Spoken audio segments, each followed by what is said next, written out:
ఇప్పుడు సార్ నా దగ్గర ఒక 50 lakhs ఉన్నాయి. నేను వెంటనే తీసుకెళ్ళి ఎక్కడ ఇన్వెస్ట్ చేయాలి? వెంటనే టక్కుమని చెప్పండి. నా దగ్గర ఇన్వెస్ట్మెంట్ చేయండి.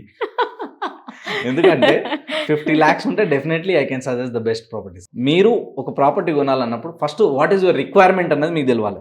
అంటే మీరు ఎందుకు కోసం చూస్తున్నారు? 50 lakhs ఉన్నాయి. సో ఈ 50 lakhs తో వాట్ ఈస్ యువర్ ఎక్స్పెక్టేషన్? అంటే మీరు ప్లానింగ్ ఏముంది? మీరు ఇల్లు కోసం చూస్తున్నారా, ప్లాట్ కోసం చూస్తున్నారా, అగ్రి ల్యాండ్ కోసం చూస్తున్నారా? ఇది ఫస్ట్ పాయింట్. సెకండ్ ఏంటంటే మీరు ఒకవేళ ఇప్పుడే ఇమ్మీడియట్ గా ఏదైనా కన్స్ట్రక్షన్ చేయాలనుకుంటున్నారా, లేదా జస్ట్ ఇన్వెస్ట్మెంట్ చేసి కొంచెం లాంగ్ టర్మ్ హోల్డ్ చేసి రిటర్న్ రావాలనుకుంటున్నారా, లేదా ఇప్పుడు ఇన్వెస్ట్మెంట్ చేసి నెక్స్ట్ ఒక 3 to 5 years తర్వాత ఏదైనా కమర్షియల్ గా డెవలప్ చేద్దాం అనుకుంటున్నారా అన్నది ఫస్ట్ మ్యాటర్ అవుతుంది. దీని తర్వాత మీ బడ్జెట్ ఆల్రెడీ చెప్పారు 50 lakhs అంటే బడ్జెట్ క్లియర్ ఉంది. ఈ బడ్జెట్ లో ఎక్కడ వస్తుందన్నది చూసుకోవాలి. సో వీటిని బేస్ చేసుకొని మాత్రమే డెసిషన్ తీసుకోవాలి. సో మీరు ఒకవేళ ఇప్పటికిప్పుడే ఇల్లు కట్టుకోవాలి అనుకుంటే ఏం చేయాలి? ఓఆర్ఆర్ సరౌండింగ్ లో మున్సిపాలిటీ లిమిట్స్ కి దగ్గరలో ఏవైతే ఉన్నాయో ఆ ఏరియాలలో ఇన్వెస్ట్మెంట్ చేయడం మంచిది. ఇప్పటికిప్పుడే రెడీ టు మూవ్ లేదా ఇప్పటికిప్పుడే వర్క్ స్టార్ట్ చేసి కన్స్ట్రక్షన్ స్టార్ట్ చేయాలనుకుంటే ఇప్పటికిప్పుడు ఉన్న దాంట్లో మీరు వెళ్ళొచ్చు. లేదు ఇన్వెస్ట్మెంట్ అనుకుంటే ఏం చేయాలంటే ఓఆర్ఆర్ నుంచి RRR వరకు ఓపెన్ ప్లాట్ లో వెళ్ళడం బెస్ట్. ఎందుకు అంటే 50 లక్షల్లో ఓఆర్ఆర్ నుంచి రీజనల్ రింగ్ రోడ్ వరకు ఎకరాల్లో ల్యాండ్లు లేవు. కాబట్టి ల్యాండ్లు ఎకరాల్లో కొనాలి అనుకుంటే ఖచ్చితంగా RRR దాటి ముందుకెళ్ళాలి. అక్కడ వెళ్ళి మీరు అగ్రికల్చర్ ల్యాండ్ కొంటాము అంటే నేనేం చెప్తా అంటే ఆల్రెడీ ఏదైనా ప్రాపర్టీస్ ఉన్నాయి, ఆల్రెడీ ఇల్లు అలాంటిది ఏదైనా ఉంది అంటే అగ్రికల్చర్ ల్యాండ్ వైపు వెళ్ళొచ్చు. లేదు అనుకుంటే ఫస్ట్ ప్రాపర్టీ కనుక మనం కొంచెం అంత బడ్జెట్ పెట్టలేము అన్నప్పుడు అగ్రికల్చర్ ల్యాండ్ కాకుండా ఓపెన్ ప్లాట్స్ వస్తాయి. అంటే HMDA కానీ DTCP అప్రూవ్డ్ ఉన్న లేఅవుట్ లో కొంచెం ఎమ్యూనిటీస్ బాగా ఫెసిలిటీస్ ఉన్న దాంట్లో మీ బడ్జెట్ లో ఒక 200 నుంచి 300 గజాల బిట్ వచ్చేస్తుంది. అలాంటి బిట్స్ కొని పెట్టుకుంటే ఫ్యూచర్ లో అవి మంచి రిటర్న్స్ ఇవ్వడానికి ఎక్కువ ఛాన్సెస్ ఉంటుంది. సో ఈ ప్రైస్ లో మనకి ఎక్కడ వస్తుందన్న చూసుకోవాలి. సో మన కనెక్టివిటీస్ బాగా ఎక్కడ ఉన్నాయి, నెక్స్ట్ ఎమర్జింగ్ ఏరియాస్ ఎక్కడ ఉన్నాయి, అలాంటి ఏరియాలో ఒక 20 నుంచి 25 మహా అయితే 30,000 per square yard ఈ ప్రైస్ లో మీరు కొనగలిగితే మంచి లేఅవుట్ లో మంచి మంచి ప్రాపర్టీస్ వస్తాయి. అందులో ఇన్వెస్ట్మెంట్ చేసుకుంటే మీకు రిటర్న్ ఆన్ ఇన్వెస్ట్మెంట్ బాగుంటుంది.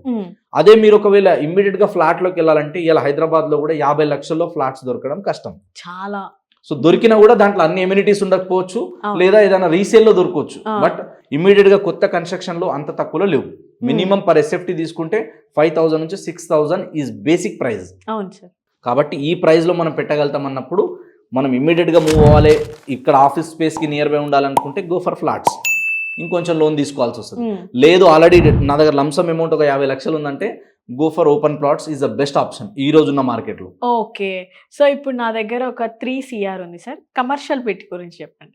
సో 3 CR ఉంటే దీంట్లో కూడా అగైన్ మీరు ఒకవేళ కమర్షియల్ అంటే ఏదైనా ఆఫీస్ స్పేసెస్ కావాలనుకుంటున్నారా, లేదా ఏదైనా మాల్స్ లో ఏదైనా తీసుకొని మీరు ఏదైనా రెస్టారెంట్ కానీ ఏదైనా అవుట్లెట్ కానీ స్టార్ట్ చేయాలనుకుంటున్నారా అన్నది పర్సన్ టు పర్సన్ మారిపోతుంది. లేదు అనుకుంటే మీరు ఏం చేయొచ్చు అంటే ఎక్కడైతే రోడ్ యాక్సెస్ బాగుందో అలాంటి ఏరియాలో హైవేస్ల మీద కానీ అక్కడ ఏదైనా హోటల్స్ లాంటిది కానీ రెస్టారెంట్ లాంటిది కానీ మీకు ఎలాంటి రిక్వైర్మెంట్ ఉందో అలాగే డెవలప్ చేసుకోవచ్చు. ఎందుకంటే 3-4 CR అనేది హైదరాబాద్ లో మీరు పెద్దగా డెవలప్ చేయలేరు దాంట్లో 3-4 CR, ఎందుకంటే ల్యాండ్ కి సరిపోతాయి, మళ్ళీ కన్స్ట్రక్షన్ కి వేరే అవుతుంది. కాబట్టి ఏదైనా స్పేసెస్ దొరికితే అలాంటి స్పేస్ లోకి వెళ్ళిపోవచ్చు. లేదు అనుకుంటే మీరు దాన్ని కమర్షియల్ గా అనుకుంటే మళ్ళీ మీరు ఏదైనా ల్యాండ్ కొనుక్కొని దాన్ని ఏదైనా లీజ్ కీయడమా లేదా మీరే ఏదైనా డెవలప్ చేసుకోవడమా అన్నది మీ చేతిలో ఉంటుంది. అది అదేంటంటే మీకున్న రిక్వైర్మెంట్, మీకు మనీ ఫ్లో ఎంత ఉండాలి, ఎంత ROI రావాలన్నది మీ మీద డిపెండ్ అయి ఉంటుంది. సో ఒక్కొక్క దగ్గర ఒక్కొక్క పర్సెప్షన్స్ ఉంటుంది, అక్కడ క్యాలిక్యులేషన్స్ మారిపోతూ ఉంటాయి. సో ఎలాంటి బిజినెస్ పెడుతున్నాం, ఎలాంటి టార్గెట్ ఆడియన్స్ ని మనం టార్గెట్ చేస్తున్నాం, సో మన దగ్గర వచ్చే వాళ్ళు ఎంత అమౌంట్ ఇన్వెస్ట్మెంట్ చేస్తారు లేదా ఎంత అమౌంట్ స్పెండ్ చేస్తారు, మనం పెట్టిన దానికి మనకి ఎవ్రీ మంత్ ఎంత రిటర్న్స్ వస్తాయి, ఇవన్నీ క్యాలిక్యులేషన్ చేసుకున్న తర్వాత మాత్రమే డెసిషన్ తీసుకుంటే బాగుంటుంది. కొన్నిసార్లు ఏంటి అంటే సార్ బ్యాంక్స్ కూడా ఆప్షన్ పెడుతూ ఉంటాయి. కొంతమంది వాళ్ళ ఇల్లు పట్టాలు పెట్టి లోన్ తీసుకోవడం కానివ్వండి, గోల్డ్ పెట్టి లోన్ తీసుకోవడం కానివ్వండి, అలా జరుగుతూ ఉంటాయి. సకాలంలో వాళ్ళు క్లియర్ చేయకపోవడం వల్ల వాళ్ళకు కొంచెం టైం ఇచ్చిన తర్వాత ఆప్షన్స్ పెడుతూ ఉంటారు. అలాంటప్పుడు వాటిని కొనడం మంచిదే అని అంటారా, లేకపోతే కస్టమర్ అయితే దాన్ని వదిలించుకోవడం మంచిది అంటారు? బ్యాంకులు ఆప్షన్ చేసేటప్పుడు ఏమవుతాయంటే కొన్నిసార్లు మార్కెట్ ప్రైస్ కంటే కొంచెం తక్కువలో దొరకడానికి ఛాన్సెస్ ఉంటాయి.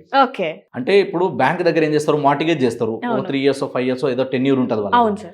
అప్పుడు లోపు వాళ్ళు టైం టు టైం డబ్బులు కట్టకపోయినా వాళ్ళు కట్టలేని పొజిషన్ ఉంటే ఏం చేస్తారంటే వాళ్ళు జప్తు చేసుకుని వాళ్ళు ఏం చేస్తారు, బయట మార్కెట్ లో సేల్ పెడతారు.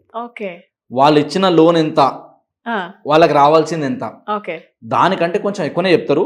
Okay. But compare to market పోలిస్తే మీకు 20-30% కూడా తగ్గొచ్చు. మిడిల్లో ఉంటుంది. ఓకే. కానీ ఇక్కడ ఏంటంటే మీకు అన్ని సెట్ అయ్యేటట్టుగా, మీకు అన్ని సూటబుల్ అయ్యేటట్టు దొరకవు దాంట్లో. అవును సార్. సో ఎవరెవరు అవసరాలకు తగ్గట్టు వాళ్ళు అమ్ముకుంటారు. సో అన్ని మంచి మంచి ప్రాపర్టీస్ అన్ని గిరి పెట్టరు కదా. అవును సార్. సో కాబట్టి అట్లే మన ఛాన్సులు వస్తే దొరికితే తీసుకోవచ్చు, ఇబ్బంది ఓకే. లేదు. ఓకే. కాకపోతే అలాంటి ప్రాపర్టీస్ లో మనకి లీగల్ గా క్లియర్ ఉంటుంది అంటే క్లియర్ ఉంటుంది. ఓకే. ఎందుకంటే బ్యాంకులు అన్ని చూసుకున్న Clear- తర్వాతనే వాళ్ళు ఇస్తారు. Okay. సో వాళ్ళు ఆక్షన్ పెట్టినప్పుడు కూడా ఏంటంటే మార్కెట్ ప్రైస్ తో కంపేర్ చేసి మంచిగా ఉంటే మనం వెళ్ళొచ్చు, ఇబ్బంది ఏం ఓకే. లేదు. ఓకే. ఎందుకంటే వాళ్ళు అక్కడ వాళ్ళకి అమౌంట్ ఇచ్చారు కాబట్టి వాళ్ళకి ఇంకేమైనా దీంట్లో ఎక్స్ట్రా అడిషనల్ అమౌంట్ వస్తే కూడా వాళ్ళది వాళ్ళకి ఇచ్చేస్తారు. వాళ్ళు వాళ్ళ అమౌంట్ వాళ్ళు క్లియర్ చేసుకొని కూడా ఇస్తారు. ఓకే. కొందరు ఏం చేస్తారా అంటే అవన్నీ అవసరం లేదండి, మొత్తం మేము అమ్ముకుంటాము, ఆ వచ్చే ప్రాఫిట్ అన్ని మాకు అన్నట్టు. అంటే ఇది బ్యాంక్ టు బ్యాంక్ వాళ్ళు మాట్లాడుకునే దాన్ని బట్టి, వాళ్ళ టర్మ్స్ అండ్ కండిషన్ ని బట్టి చేంజ్ అవుతూ ఉంటుంది. సో అలాగా వాళ్ళు ఆప్షన్ పెట్టినప్పుడు ఒకవేళ మనం అది ప్రాపర్టీ మంచిగా ఉంది, మనకు సెట్ అవుతుంది అంటే డెఫినెట్ గా తీసుకోవచ్చు, ఇబ్బంది ఏం లేదు. ఓకే. సరే, ఇప్పుడు సోషల్ మీడియాలోనే అవ్వనివ్వండి, ఫ్రెండ్స్ సర్కిల్లో అవ్వనివ్వండి, ఈవెన్ పెళ్ళిళ్ళు కార్యక్రమాలు ఎక్కడైనా సరే ఒక హాట్ టాపిక్ గోల్డ్. ఇప్పుడు ఇల్లు కట్టి చూడు, పెళ్లి చేసి చూడు అంటారు. ఇప్పుడు ఏమైంది, గోల్డ్ కొని చూడు, పెళ్లి చేసి చూడు అన్నట్టు మాట్లాడాలి అన్న సందర్భం వచ్చేసింది. ఆబ్వియస్గా ఇప్పుడు తీసుకోవాలి అని అనుకునే వాళ్ళు ఇంకొంచెం తగ్గుతుంది తగ్గుతుంది తగ్గుతుంది అని చెప్పేసి అలా ఉంటున్నారు. తగ్గుతుంది అనుకునే టైంలో అది చాలా హైప్ అయిపోతుంది. సో దాని గురించి మీరు ఏమంటారు చెప్పండి. ఇప్పుడు నేను కొనుక్కోవాలా వద్దా? సో గోల్డ్ గురించి లాస్ట్ 1 year లో జరిగిన చేంజెస్ మహా మేధావులకే మైండ్ కి తట్టలేదు. అవును సార్. అలాగా జరిగిపోయింది గోల్డ్. అవును. అంటే 60-70% అనేది చేంజ్ అవ్వడం అనేది ఇప్పటిదాకా గతంలో ఎప్పుడు జరగలేదు అంతగా. సో అంత డ్రాస్టిక్ గా చేంజెస్ వచ్చినాయి. దానికి గల కారణాలు చాలా చూస్తున్నాం మనం. తర్వాత ఎందుకంటే యుద్ధాలు జరిగినాయి, అక్కడిక్కడ ఈ ప్రాబ్లమ్స్ ఇవన్నీ చూస్తున్నాం మనం. అవును సార్. సో వాటి ఎఫెక్ట్ కూడా కొంచెం దీని మీద ఉంది అని నేను కూడా విన్నా.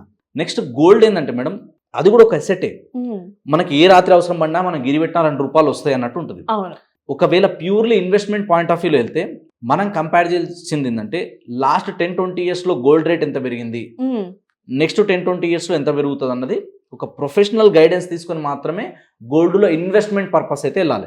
లేదు మనకి రిక్వైర్మెంట్ ఏముంది, ఫర్ ఎగ్జాంపుల్ మీరు అన్నట్టు పెళ్లి చేసి చూడు అన్న. సో పెళ్లి అన్నప్పుడు మినిమం గోల్డ్ రిక్వైర్మెంట్ ఎంత ఉంటుందో అంత మనం కొనుక్కోవచ్చు. సో గోల్డ్ లో కూడా ఏంటంటే పెద్దగా చేంజెస్ అవ్వవు, పెద్దగా మార్పులు రావు అనే ఉండే ఇంతకు ముందు. బట్ 1 year లో వచ్చింది, చాలా గ్రాఫ్ చేంజ్ అయిపోయింది. బట్ ఇది ఇక్కడ నుంచి నెక్స్ట్ ఎంత పెరుగుతుంది అన్నది మార్కెట్ కండిషన్ ని బట్టి wait and watch. So Deepavali వరకు ఒక రేట్ ఉండే, దీపావళి నుంచి మళ్ళీ తగ్గుతా వచ్చింది, మళ్ళీ రీసెంట్ టైంలో మళ్ళీ పికప్ అందుకుంటుంది. బట్ పెద్ద పెద్ద ఎక్స్పర్ట్స్ కొంతమంది నాకేం చెప్తున్నారంటే silver rate and gold rate future లో ఇంకొంచెం పెరిగే ఛాన్సెస్ ఉన్నాయి అంటున్నారు. బట్ ఇంత అని ఎవరు చెప్పట్లేదు. కాబట్టి మనం ఎంతైతే రిక్వైర్మెంట్ ఉందో అంత తీసుకొని పెట్టుకోవచ్చు. ఒకవేళ మీ దగ్గర ఎక్కువ డబ్బులు లేవు, తక్కువ అమౌంటే ఉంది, అంత డబ్బుల్లో మన దగ్గర ప్రాపర్టీస్ వస్తలేవు అన్నప్పుడు కొంతమంది ఏం చేస్తారంటే కనీసం గోల్డ్ అని కొని పెట్టుకుందాం అన్నట్టు ఉంటుంది. కానీ గోల్డ్కున్న ఇంకొక పెద్ద మైనస్ ఏంటంటే తరువు తీస్తారు అమ్మేటప్పుడు. కొనేటప్పుడు ఒక రేట్ ఉంటుంది, అమ్మేటప్పుడు ఒక రేట్ ఉంటుంది. సో కొనేటప్పుడు ఏంటంటే జిఎస్టీలు ఇవన్నీ యాడ్ అయ్యి వస్తాయి, అమ్మేటప్పుడు ఏంటంటే జిఎస్టీ రాదు, దాని డిజైనింగ్ అయ్యే కాస్ట్ మనకు రాదు, ఇవన్నీ పోతాయి. కాబట్టి అది కూడా కంపేర్ చేసుకోవాలి. సో ఎంత కొంటున్నాము, ఎంత ప్రైస్ లో కొంటున్నాము, అండ్ దాంట్లో ఒకవేళ ఈ ఆర్నమెంట్స్ రేపు అమ్మేటప్పుడు ఏమైనా చేంజెస్ ఎంత వస్తుంది అన్నది ఈ క్యాలిక్యులేషన్ చూసుకొని వరస్ట్ కేసులో కూడా సేఫ్ సైడ్ ఉన్నామా లేదా చూసుకోవాలి. అంటే చాలా మంది ల్యాండా గోల్డా తూకం వేసుకుంటూనే ఉంటారు. వాళ్ళకి బెస్ట్ ఆప్షన్ ఏంటంటారు? లాంగ్ టర్మ్ ఇన్వెస్ట్మెంట్ అంటే నో డౌట్ ల్యాండే. లాంగ్ టర్మ్ మళ్ళీ చెప్తున్నా, 10 years ఎబో వెయిట్ చేస్తా అంటే ఖచ్చితంగా మీరు భూమే కొనండి. కానీ మీరు లేలే నాకు 1 year కి కావాలి, 3 months కి కావాలి, 6 months కి కావాలి అట్లా అనుకునే వాళ్ళు మీరు గోల్డే అనండి బెస్ట్. ఎందుకంటే గోల్డ్ అంటే మీకు కొంచెం రేట్ పెరిగింది అనుకోండి, మీకు అన్నం కూడా గోల్డ్ కనిపిస్తూ ఉంటది, చేతిలో ఉంటది, ఇట్లా పెడితే ఇట్లా వస్తాయి పైసలు. ల్యాండ్ అట్లా కాదు, ఇట్లా పెడితే ఇట్లా ల్యాండ్ లో పైసలు రావు, ల్యాండ్ లో టైం పడుతుంది. కాబట్టి వారన్ బఫెట్ గారు కూడా ఏం చెప్తారంటే లాంగ్ టర్మ్ ఎవరైతే వెయిట్ చేస్తారో వాళ్ళు రియల్ ఎస్టేట్ లో అసలు సిసలైన ఇన్కమ్ చూస్తారు. ఈ రోజున్న మార్కెట్లో ఏమైపోయిందంటే జనాలు పేషెన్స్ తక్కువైపోయి ఇమ్మీడియట్ గా రావాలనుకుంటారు, అక్కడే లాస్ అవుతున్నారు. సో వారన్ బఫెట్ గారు కూడా ఏమంటారంటే ఆయన 2 రూల్స్ చెప్తారు. Rule number 1 never lose money అంటాడు ఆయన. Rule number 2 never forget rule number 1 అంటాడు. సో ఫస్ట్ డబ్బులు కోల్పోవద్దు, సెకండ్ రూల్ ఏంటంటే ఆ డబ్బుల్ని మనం కోల్పోవద్దు అనే విషయాన్ని మర్చిపోవద్దు అంటాడు ఆయన. కాబట్టి ఇది జాగ్రత్తగా చూసుకోవాలి.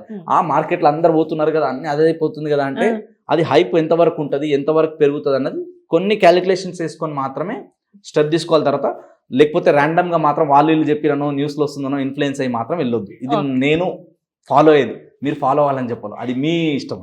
అండ్ ఎక్కడ కూడా వన్ థింగ్ ఏంటంటే ఈ రోజు ఏదైతే సంజయ్ నాయక్ ఇంటెన్షన్ ఉందో, ఈ రోజు ఏదైతే సంజయ్ నాయక్ ప్యూరిటీ ఉందో అది ఎప్పుడు చేంజ్ అవ్వద్దు. నాకు చాలా మంది కస్టమర్స్ టీమ్మేట్స్ ఏం చెప్తారంటే ఈరోజు కూడా వీడియో చూసి కాల్ చేసే వాళ్ళు కూడా సంజయ్ గారు బీ ద సేమ్ పర్సన్, అంతే. మీ నుంచి మేము ఇదే కోరుకుంటున్నాం, మీరు చేంజ్ అవ్వద్దు. డబ్బు చూసో పేరు చూసో ఇంకేదైనా చూసో ఇది నాది నేను అయిపోయినా అన్న ఫీలింగ్ మీలో రానియకుండా మీరు గనక ఇలాగే న్యాచురల్గా ఇలాగే మీరు గనక ఇదే ప్యూర్ ఇంటెన్షన్తో వర్క్ చేస్తే, ఒక పర్సన్ రీసెంట్ టైంలో నాకు ఏమన్నారంటే దీపం పట్టుకొని వెతుక్కుంటూ నీ దగ్గరకు వస్తారు Sanjay, be the same person and help as much as help you can అని అన్నారు. సో వాళ్ళందరినీ దృష్టిలో పెట్టుకొని ఏ రోజు కూడా ఈ 26లో కూడా నా కళ్ళు ఇక్కడ నుంచి ఇక్కడ పెరగకుండా, నాకు అన్నీ వచ్చు నాకు అన్నీ తెలుసు అనే అహంకారంతో నా చెస్ట్ బయటికి రానియకుండా చూసుకోవాలని నేను కోరుకుంటున్నాను. తప్పకుండా సార్, మీ డ్రీమ్స్ అన్నీ ఫుల్ఫిల్ అవ్వాలనుకొని సోషల్ పోస్ట్ తరఫు నుంచి కూడా మేము కోరుకుంటున్నాము. సార్ ఏ టైం అయినా సరే అందుబాటులో ఉంటారు ఖచ్చితంగా. స్క్రీన్ మీద కనిపిస్తున్న నెంబర్కి కాల్ చేస్తే సార్ మీకు జస్ట్ ఏ కాల్ అవేలో ఉంటారు. సో మీకు ఇంటర్వ్యూస్కి కానీ పాడ్కాస్ట్కి కానీ కావాలి అని అంటే స్క్రీన్ మీద కనిపిస్తున్న నెంబర్కి కాల్ చేయండి. సోషల్ పోస్ట్ ఎప్పుడు కూడా మీతోనే ఉంటుంది. మరొక వీడియోతో మరొక గెస్ట్తో మేము ముందుంటాను. This is Vasavi Acharya signing of.